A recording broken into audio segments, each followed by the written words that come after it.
guys, I will going to show you where to find like these spam messages, and I will teach you on how to remove like these spam messages from your YouTube channel. So first of all, guys, if you are not yet subscribed on my channel, please do so now. Please do like and click the bell icon so that you will be able to update, or you will be updated on my next vlog. So alam nyo guys, yung like list spam messages, wala yung nagtutulong sa channel nyo.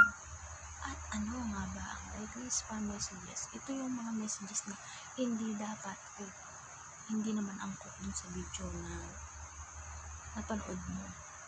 Tulad ng hug to hug, sub to sub tayo guys. Hindi yun pwede guys. So, hindi rin pwede masyadong sticker kasi napapalo yan ni Lolo. Tapos yung new friend here, alam mo na, bisita ka naman sa bahay ko, ganun, keme, krong.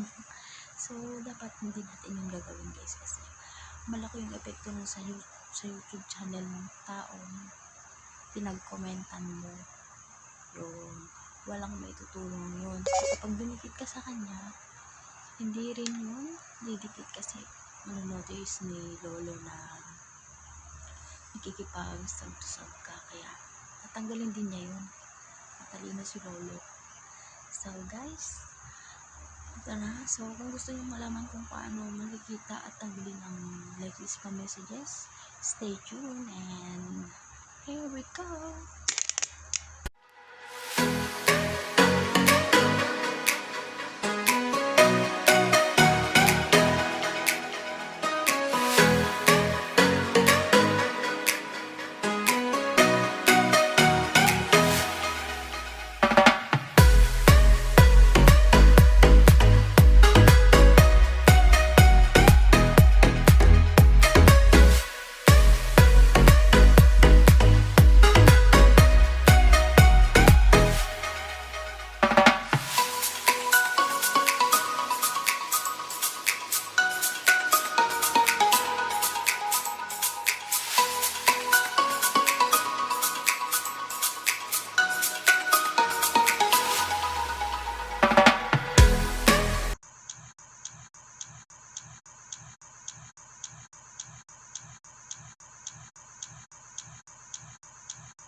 So, that's it guys. I hope natulungan ko kayo kung paano tanggalin yung mga like this spam messages din sa YouTube channel nyo.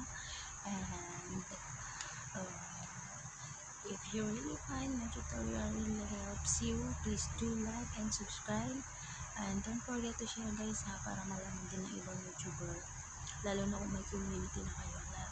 Tapos, para makita nila kung paano tanggalin yung mga like this spam messages. Kasi marami pong hindi nakakaalam kung paano tanggalin yan.